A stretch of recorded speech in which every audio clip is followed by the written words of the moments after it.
శ్రీ అవధూతాయ నమః. అధ్యాయం 11. అంతుపట్టని స్వామి. బరిగెల నాగయ్య ఒకసారి, స్వామి వర్షం ఎలా వస్తుంది అని అడిగితే, పైవాళ్ళని అడిగితే చెబుతారయ్యా అన్నారు స్వామి. మీకంటే పైవాళ్ళెవరు, మీరే చెప్పండి అన్నాడు నాగయ్య. స్వామి, వాన కురిపించే 10 ఇంజన్లు మనవే గదయ్యా, వాటిలో ఒకదానిని పూర్తిగా పని చేయించినా ప్రపంచం తలక్రిందులవుతుంది, ఒకదానిలో సగమే గదయ్యా పని చేయించేది అన్నారు. అతడు వాటిని చూడాలని ఆతృతపడుతుంటే స్వామి, కొంచెం సేపు పడుకొని వస్తే సరిపోతుంది అని పదే పదే చెప్పారు. ఆయన చెప్పారని అతడు కళ్ళు మూసుకొని పడుకోగానే దివ్యమైన ఆ 10 ఇంజన్ల దర్శనమూ అయ్యింది. అచ్చటి పనివారు అతనితో, అయ్యా నీకు జీతం 500 రూపాయలు, మాకు 50 రూపాయలు రాశారు, వీటి పనంతా నీకు తెలుసట, అందుకే నీకు అంత జీతం అన్నారు. అతడు లేచి స్వామి దగ్గరకు రాగానే ఆయన, అవన్నీ మనవే కదయ్యా అన్నారు. శ్రీరామానాయుడు గారి తోట ఎన్నాళ్లకు కాపుకు రాలేదని చెబితే స్వామి చెరువు దగ్గర వాగు నుండి క్రింద చిందకుండా నీరు తెచ్చి ప్రతి చెట్టు క్రింద ఉగ్గు గిన్నెడు పోయండి అన్నారు. అలానే చల్లి మిగిలిన నీరు బావిలో పోశారు.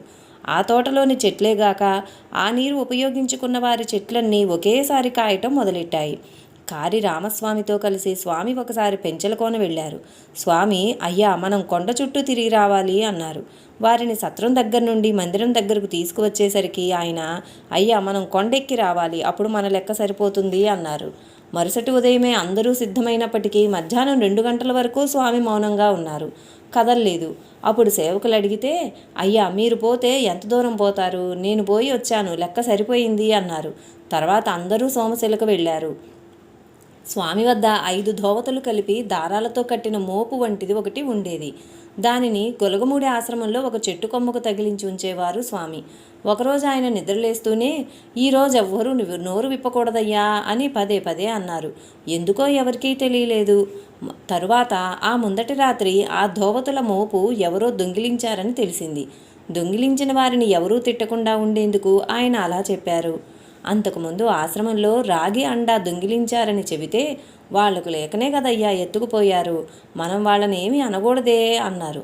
దశయ్య 10 సంవత్సరాలు ప్రయత్నించిన స్వామి ఎక్కడ మల విసర్జన చేస్తారో కనుక్కోలేకపోయాడు. ఒకప్పుడు బాగా గమనించాడు. స్వామివారికి అప్పుడు విరేచనాలు అవుతున్నాయి. ఆశ్రమంలో స్వామి ఒకచోట 2 అడుగుల లోతు గుంట ఒకటి, దాని పక్కన 3 అడుగుల గుంట ఒకటి తవ్వించి వాటి నిండా నీళ్లు పోయించేవారు. అప్పుడు స్వామి మల విసర్జనం అయ్యాక మొదట ఒక గుంటలోనూ తర్వాత 2 గుంటల్లోనూ నీటితో శుభ్రం చేసుకునేవారట. ఆ గుంటల్లోని నీరు ఎండిపోతే మరలా అవి పొర్లిపోయేదాకా పోయించేవారు. అలానే మరొకప్పుడు దశయ్య, స్వామి మీరు 8 గుండాలు వేస్తే చూడాలని ఉంది అన్నాడు. అయ్యా మీరు తెస్తే నేను వేయనా అన్నారు స్వామి. వెంటనే అతడు 4 బండ్లు మనుషులను తీసుకువెళ్ళి మొత్తం 16 బండ్లు కట్టెలు కొట్టించి తెచ్చాడు. స్వామి 8 గుండాలు వేసి తెల్లవారేసరికి కట్టెలన్నీ ఖర్చు చేశారు. కొన్నాళ్ల వరకు ఆయన ఆ 8 గుండాలు నిర్వహించారు. తలుపూరులో ఒకరోజు స్వామి, అయ్యా పైవాళ్లంతా పెంచలకోనలో మీటింగ్ పెట్టుకున్నారు, పెంచలయ్య వాళ్లకు జవాబు చెప్పలేక మనల్ని రమ్మని 3 నాళ్ల నుండి తిరుగుతున్నాడు, మనం ఈరోజు పోయి అందరికీ సమాధానం చెప్పి పెంచలయ్యకు ఎలాంటి ఆటంకము లేకుండా చేసొద్దాం, బయలుదేరండి అన్నారు. ఆయన అందరినీ తీసుకుని పెంచలకోన చేరారు. ఆయన ఆ దేవాలయం ముందు కూర్చొని రాత్రంతా మన కంటికి కనిపించని ఎవరితోనో మాట్లాడుతున్నారు. ఆ మాటలు ఎవరికీ అర్థం కాలేదు. తర్వాత పెంచలయ్యకు పీకులాట తప్పింది, ఇక పోదాం పదండి అన్నారు. ఆ రోజు బుధవారం. ఆ రోజుల్లో శని ఆదివారంలో మాత్రమే బస్సు పెంచలకోనకు వచ్చేది. ఆ విషయం స్వామికి చెబితే, బస్సు వస్తుందిలేయ్యా అన్నారు. 15 గంటలో బస్సు రానే వచ్చింది. ఆనాడు బస్సు ఎందుకు వచ్చిందని డ్రైవర్ని అడిగితే, గోనుపల్లె నుండి బయలుదేరాక దేవుణ్ణి చూడాలనిపించి బస్సు వెనక్కి తిప్పి తీసుకొచ్చాము, స్వామిని తీసుకెళ్లడానికే భగవంతుడు అలా చేసి ఉంటాడు అన్నాడు. షిరిడీ సాయి యొక్క మరొక రూపమైన శ్రీ అక్కలకోట స్వామి కూడా ఆలయాలలోని దేవతలను పరుషంగా మాట్లాడి మందలించి సకాలంలో వర్షాలు కురిపించడం వంటి లోకహితమైన పనులు చేయమని వారిని ఆదేశిస్తుండేవారు. అప్పుడు ప్రకృతి వైపరీత్యాలు తొలగిపోయాయి. ఒకరోజు స్వామితో దొడ్ల రామిరెడ్డి, స్వామి మీ దయ వలన కేసు గెలిచాను, గెలిస్తే మీకొక గట్టి ఇల్లు కట్టించాలనుకున్నాను, ఇల్లు ఎలా కట్టించమంటారో చెప్పండి అని ప్రార్థించాడు. స్వామి, నాకు ఇల్లు వద్దు గాని ఇచ్చట ఆంజనేయ స్వామి గుడికి ప్రహరీ కట్టించు అన్నారు. అతడు సరేనని వెళ్ళాడు గాని ఆ విషయమే పట్టించుకోలేదు. స్వామి ఒకరోజు బుజ్జయ్యను, కాటంరెడ్డి సుబ్బరామరెడ్డిని పిలిచి, అయ్యా మీరు రాత్రి 12 గంటలకు కాలినడకను వెళ్ళండి, ఆయన ఆంజనేయ స్వామి గుడికి ప్రహరీ కట్టిస్తానన్నాడు, ఆ విషయం మాట్లాడిరండి అని చెప్పారు. అలానే వారిద్దరూ అర్ధరాత్రి 6 మైళ్ళు నడిచి వెళ్ళి దొడ్ల రామిరెడ్డిని నిద్రలేపి విషయం చెప్పారు. అతడు, నాకింకా కొన్ని కోర్టు కేసులున్నాయి, అవి కూడా పూర్తయితే కట్టిస్తాను, మిమ్మల్ని స్వామి పంపారు గనక 400 రూపాయలు ఇస్తాను, మిగిలిన చందాలు దండి కట్టించండి అన్నాడు. ఆ డబ్బు తీసుకొని తిరిగి వచ్చి స్వామికి చెబితే, ఆయనే వచ్చి కట్టిస్తాడులేయ్యా, మీరు పని మొదలు పెట్టండి అన్నారు. వారు పని ప్రారంభించిన 4వ రోజున రామిరెడ్డి వచ్చి పని చూచి, మిగిలిన పైకం కూడా నేనే పంపుతాను, ఎక్కువ మంది మనుషులు పెట్టి త్వరగా పని పూర్తి చేయించండి అని చెప్పి వెళ్ళాడు. ఇంతకు అతడే వచ్చి అన్నీ కట్టించేటప్పుడు బుజ్జయ్య వాళ్లను కాలినడకన అర్ధరాత్రి పంపించిందెందుకో ఆయనకే తెలియాలి. ఇలానే శ్రీ సాయిబాబా నివాసం ఒక శిథిలమైన మసీదు. దానిని మరమ్మత్తు చేయించాలని ఒక భక్తుడు రాళ్లు దోలించాడు. కానీ వాటితో షిరిడీలోని ఆలయాలు బాగు చేయించమని సాయి ఆదేశించారు. ఒకరోజు పోలీసులు దొంగను వెతుకుతూ స్వామివారిని అనుమానించి కలువాయి పోలీస్ స్టేషన్కు తీసుకెళ్లి తాళం పెట్టారు. సాయంత్రానికి గ్రామస్తులకు తెలిసి వాళ్ళు సబ్ ఇన్స్పెక్టర్ను చీవాట్లు పెట్టి స్వామి గురించి చెప్పారు. అతడు స్వామిని క్షమాపణ కోరి వదిలిపెట్టాడు. స్వామి, ఇక్కడైనా బాగానే ఉంది కదయ్యా, ఇక్కడ ఇంకా 6 గంటలు ఉండాలి అని చెప్పి అంతసేపు అక్కడే ఉండి వచ్చేశారు. మానావమానాలు, సుఖదుఖాలు కర్మ ఫలితమే కానీ అర్హతకు సంబంధించినవి కావు. అదే స్వామి బోధ. అనంతసాగరంలో చడ్డా వెంకటరెడ్డి తరచుగా స్వామికి ఆతిథ్యమిచ్చేవాడు. ఒకరోజు అతడు, స్వామి, మీరు మహాత్ములంటారే, నాకేదైనా నిదర్శనం చూపండి అన్నాడు. స్వామి, అయ్యా, నిదర్శనం చూస్తావా? సరే, కళ్ళు మూసుకో అని అతడి తలపై చేతితో తాకి కళ్ళు తెరవమన్నారు. చూస్తే కనుచూపు మేర వరకు ప్రపంచమే లేదు. చెట్లు, ఇళ్ళు ఏమీ లేవు. ఎంత దూరం చూచినా లెక్కలేనన్ని నీటి గుంటలు, ప్రతి గుంటలోనూ మెడలోతులో స్వామి మాత్రమే నిల్చొని ఉన్నారు. వారి తల మాత్రమే కనిపిస్తుంది. ఆ దృశ్యం చూడలేక, స్వామి, తమరు దైవస్వరూపులు, మీకు ఆది అంతమూ లేవు, ఈ దృశ్యం భరించలేను, మామూలు దృష్టి ప్రసాదించండి అని విశ్వరూపం చూచిన అర్జునునిలా వెంకటరెడ్డి వణికిపోతూ అన్నాడు. స్వామి అతని తలపై తాకగానే మరలా మామూలు ప్రపంచమే గోచరించింది. ఒకసారి బద్వేలు తిప్ప మీదుగా వెళుతూ రాజుపాలెం జయరామయ్యతో స్వామి, ఆకాశంలో వెళుతున్న వారిని చూడయ్యా అన్నారు. కానీ అతడికి ఎవరూ కనిపించలేదు. స్వామి అతని కళ్ళు తాకి మరలా చూడమన్నారు. ఈసారి అతనికి చాలా పొడవైన మనుషులు ఆకాశంలో నడుస్తూ కనిపించారు. స్వామి తిరిగి అతని కళ్ళు తాకగానే అతనికి ఆ దృశ్యం అంతరించి పరిసరాలు తెలిసాయి. సాయిబాబాను ఒక భక్తుడు వైకుంఠము, కైలాసము వంటి లోకాలు నిజంగా ఉంటే తనకు చూపమని కోరినప్పుడు ఆయన అలాగే అతనికి దివ్యదర్శనం ఇచ్చారు. ఒకరోజు భక్తురాలు వక్కెమ్మ ఆశ్రమంలో స్వామివారికి ఎదురుగా దూరంగా నేల మీద పడుకొని చూస్తుంది. అకస్మాత్తుగా 20 అడుగుల దూరంలో మొదట రామలక్ష్మణులు, తర్వాత అదే స్థానంలో శ్రీకృష్ణుడు దర్శనమిచ్చారు. మరొకప్పుడు ఆమె ఆంజనేయస్వామి గుడికి వెళ్ళినప్పుడు అక్కడ దేవతలందరూ సభ చేస్తున్నట్లు కనిపించింది. మరొకప్పుడు స్వామి ఆమెను పిలిచారు. ఆమె వెళ్ళేసరికి స్వామి స్థానంలో కృష్ణుడు నాట్యం చేస్తూ వేణువు ఊదుతూ కనిపించారు. ఆమె ఆనంద బాష్పాలు రాలుస్తూ కొంతసేపు దర్శించాక ఆ స్థానంలో మళ్ళీ స్వామియే కనిపించారు. మరొక రోజు ఆలయంలో ఆంజనేయ స్వామి ఆమెకు ప్రత్యక్షంగా దర్శనమిచ్చి మాల వేసి పూజ చేసుకో అని చెప్పారు. రామానాయుడు, అతని తల్లి ఒక రాత్రి మేల్కొనే ఉన్నారు. అతనికి స్వామి కిరీటము, భుజకీర్తులు ధరించి విష్ణువుగా దర్శనమిచ్చారు. అతని తల్లికి మాత్రం ఏమీ కనిపించలేదు. ఆ సమయంలో స్వామి ఆ గ్రామంలోనే ఉన్నారు. ఉదయమే ఆమె దర్శనానికి వెళ్ళినప్పుడు స్వామి, అమ్మ, పైవాళ్ళు వచ్చి గుండంలో విడిది చేసిపోయారు అన్నారు. యజ్ఞం సరిగా చేస్తే ఆ గుండంలో దేవతలు విడిది చేసే మాట నిజం. ఆ సత్యమే ఆమె బిడ్డకు దర్శనమిచ్చింది. సాయిబాబా వలె స్వామి కూడా ఈ భక్తురాలికి తామే సకల దేవతా స్వరూపమని దర్శనమిచ్చారు. ఒకనాడు రోసిరెడ్డికి స్వామి చెక్కపలక ఇచ్చి దానిపై ఏమున్నదో చూడమన్నారు. అతడికి ఏమీ కనిపించలేదు.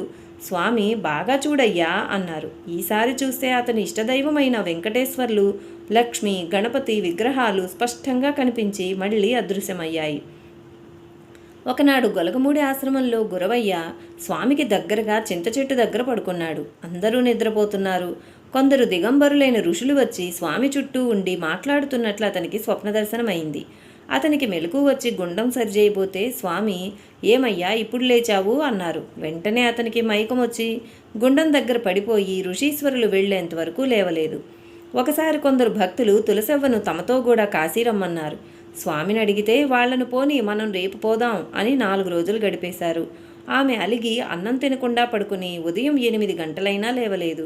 రాత్రంతా తనను స్వామి సాక్షాత్తు యాత్ర చేయించినట్లు దర్శనమైంది. నెల తర్వాత యాత్రకు వెళ్ళిన వారు తిరిగి వచ్చినప్పుడు అక్కడ విశేషాలన్నీ ఆమె చక్కగా వివరించింది. అందరూ ఆశ్చర్యపోయారు. నెల్లూరులో ఒక ఇన్కమ్ ట్యాక్స్ ఆఫీసర్ గారి కుక్కకు జబ్బు చేసింది. వారు దానిపై మమకారంతో ఎన్ని చికిత్సలు చేయించినా తగ్గకపోయేసరికి కారులో దానిని స్వామి దగ్గరకు తీసుకొచ్చారు. స్వామి, కుక్క ఒకరినొకరు కొద్దిసేపు చూసుకున్నాక అది ఆయన పాదాల వద్ద ప్రాణం వదిలింది. సాయి పాదాల వద్ద ఒక పెద్ద పులి ప్రాణం విడిచినట్లే. అలానే ఒకసారి కలువాయి మార్గంలో స్వామి సేవకులు వస్తుంటే చూచి కూడా డ్రైవరు బస్సు ఆపలేదు. కొద్ది దూరం వెళ్ళి బస్సు అకారణంగా ఆగిపోయింది. స్వామి బృందం బస్సు ఎక్కగానే బయలుదేరింది. మానవుడు తత్వతః పరమాత్మ స్వరూపుడే. అయినా అజ్ఞానం వలన శరీరమే తానని, దానికి కారణమైన వారే తల్లిదండ్రులని భ్రమించి రాగద్వేషాల వలన పుణ్యపాపాలు చేస్తూ ప్రతిఫలం అనుభవించడానికి జన్మచక్రంలో తిరుగుతుంటాడు. అట్టివారిలో ఏ కొద్దిమందో మహాత్ముల సాంగత్యం పొంది వివేక వైరాగ్యాలతో అజ్ఞానం పోగొట్టుకుని మహాత్ములవుతారు. వారి దేహాలను ఉపాధిగా చేసుకుని దత్తాత్రేయుడు భూమిపై సంచరిస్తూ జీవులను ఉద్ధరిస్తారు. అట్టి వారికి జీవుల పూర్వజన్మలు కర్మఫలము తెలుస్తాయి. స్వామి 1979లో ఇనుకుర్తిలోని ప్రాథమిక పాఠశాల వద్ద విడిది చేశారు. ఒక యానాది స్త్రీ చింకి బట్టలు కట్టుకుని చేపల బుట్ట తీసుకొని అటుగా పోతున్నది. స్వామి ఆమెను పిలిపించి ఆమెకు 10 రూపాయలు ఇచ్చి అన్నం పెట్టి ఒక చీర ఇవ్వండి. ఈమె ముందు జన్మలో మైసూరు రాజు కోడలు, దాన ధర్మాలు చెయ్యక ఇలా అయ్యింది అన్నారు. మరొకసారి కోడూరు వెంకమ్మతో, పూర్వం నీవు జింటాల వారి కోడలై పుట్టి బంగారు నగలు ధరించి పైచూపుతో ఉన్నావు.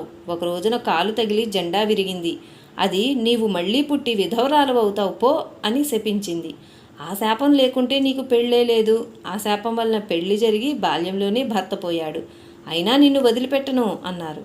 ఒకరోజు మల్లిక వెంకయ్యను చూచి స్వామి, నా దగ్గరకు వచ్చేయి అన్నారు. మీ దగ్గరకు వస్తే భిక్షకు పోవాలి, అది నా వల్ల కాదు అన్నాడు. స్వామి, అబ్బే అదేమీ లేదు. రామేశ్వరంలో ఒకప్పుడు నేను మేనేజర్గాను, నీవు గుమస్తాగాను ఉన్నాం. ఎన్నో జన్మలుగా మనం కలిసి వస్తున్నాం. ఈ ప్రాంతంలో నీ బాకీలన్నీ తీరాయి.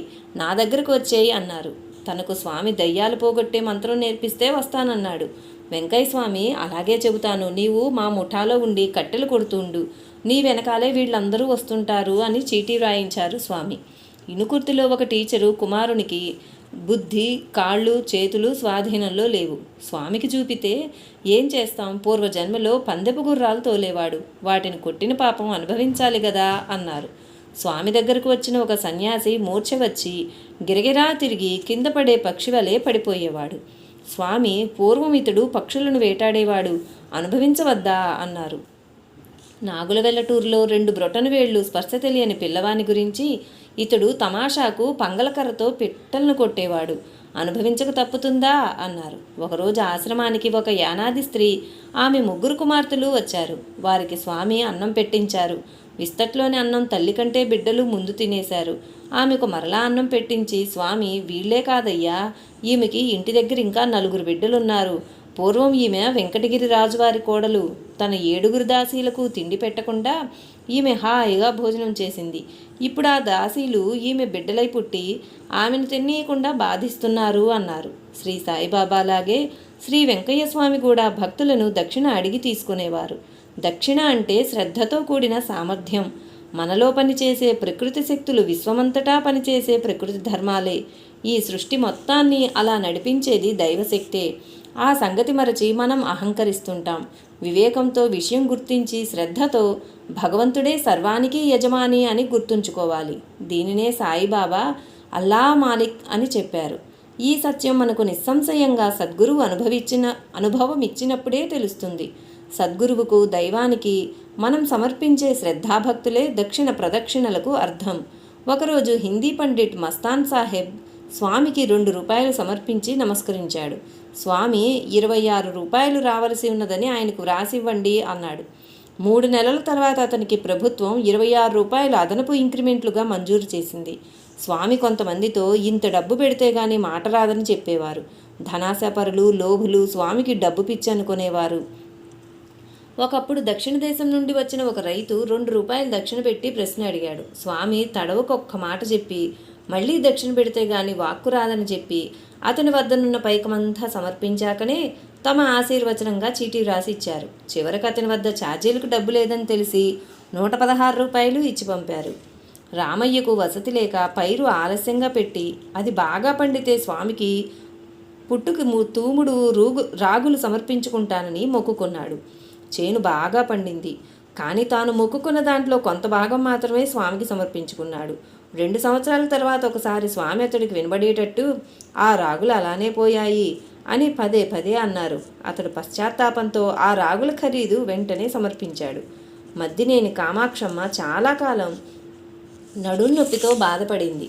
స్వామి చెప్పిన పసర్లు వేసినా తగ్గలేదు. ఒకనాడు స్వామి ఎల్లుండి నీ బాధ తీసివేసినట్లు పోతుంది అన్నారు. అటు తర్వాత ఆ బాధే కనిపించలేదు. ఒకరోజు స్వామి, అమ్మ వీరరాఘవ స్వామి నీ తమ్ముడు భజన చేసుకో, జబ్బులు రావు, చేపలు తినవద్దు అన్నారు. వారబ్బాయికి వివాహమైన 10 సంవత్సరాలకు కూడా బిడ్డలు కలగలేదు. స్వామిని అడిగితే 3 బిడ్డలు పుడతారు, కులంగాని కులం వారు వస్తుంటే ఆపు చేశాను, ఇప్పుడు వెంకటగిరి కోమట్లను వదులుతున్నాను అని వ్రాయించి ఇచ్చారు. తర్వాత బిడ్డలు పుట్టారు కానీ తల్లి వద్ద పాలు లేవని స్వామికి చెప్పుకున్నారు.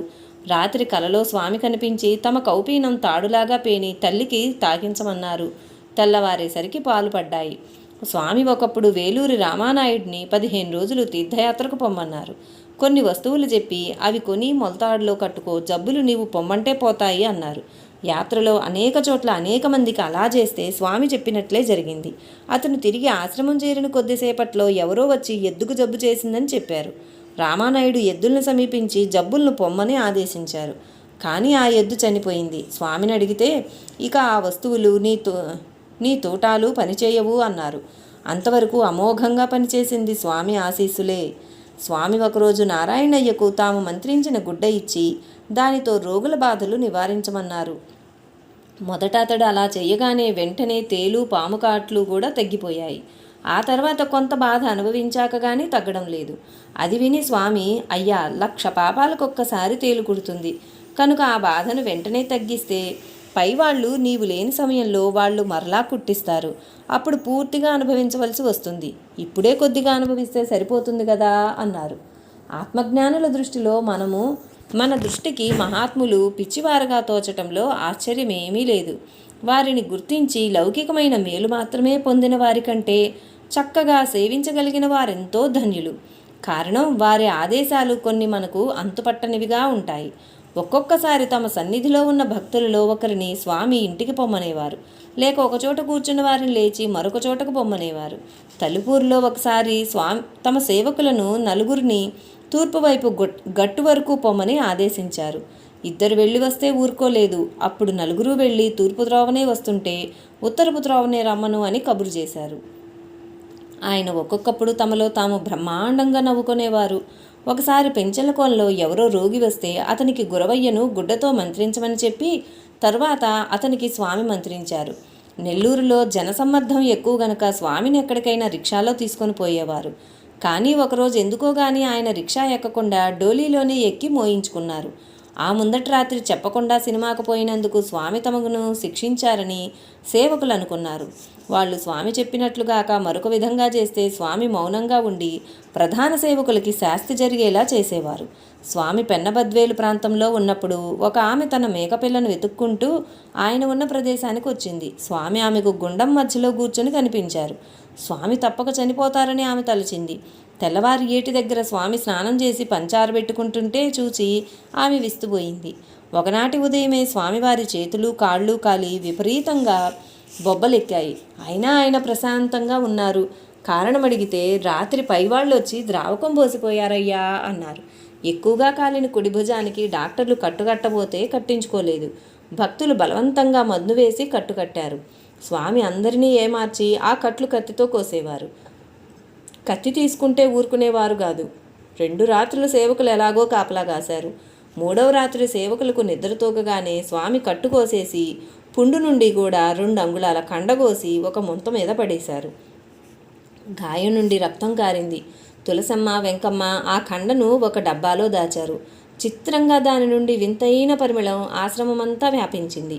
వెంకమ్మ తెలియక ఆ మొక్కను ఒకరికి చూపినప్పటి నుండి ఆ పరిమళం అంతరించింది. అవి స్వామి నడవలేని రోజులు.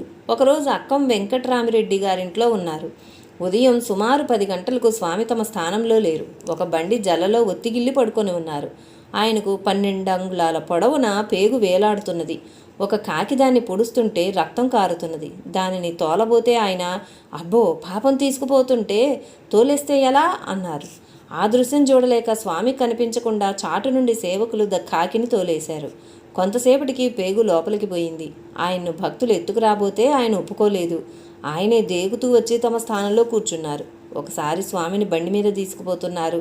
ఆయన ధ్యానస్థులయ్యాక బండి కుదుపుల వలన వారి శరీరం పక్కకు జరిగి వారి మోకాలు బండి చక్రానికి రాసుకుని రక్తం కారుతుంది. దానిని తొడవ యత్నిస్తుంటే ఆయన తొడవనివ్వలేదు. జమీందారు వెంకట్రామరాజు తాను తలపెట్టిన యజ్ఞానికి మాధవదాసు వలె నాలుక లేని గంట మోగించగల మహాత్ముని కోసం వెతుకుతూ స్వామి గురించి విని మనిషిని పంపాడు. స్వామి చీటీలో జమీందారు జన్మవృత్తాంతం, జనన తేదీ వ్రాయించి పంపారు. అది చూచి ఆశ్చర్యపడి స్వామిని ఆహ్వానించడానికి భార్యతో సహా వచ్చాడు. సరిగ్గా ఆ సమయానికి స్వామి బురదలో దిగి తలంతా బురద పూసుకుని పిచ్చివారిలా ఉన్నారు. ఆ రాజదంపతులు బురదలోనే దిగి స్వామికి నమస్కరించి యజ్ఞానికి ఆహ్వానించారు. స్వామి వెళ్ళి నాలుక లేని గంటను మోగించారట. అద్భుతానంతచర్యాయ నమః.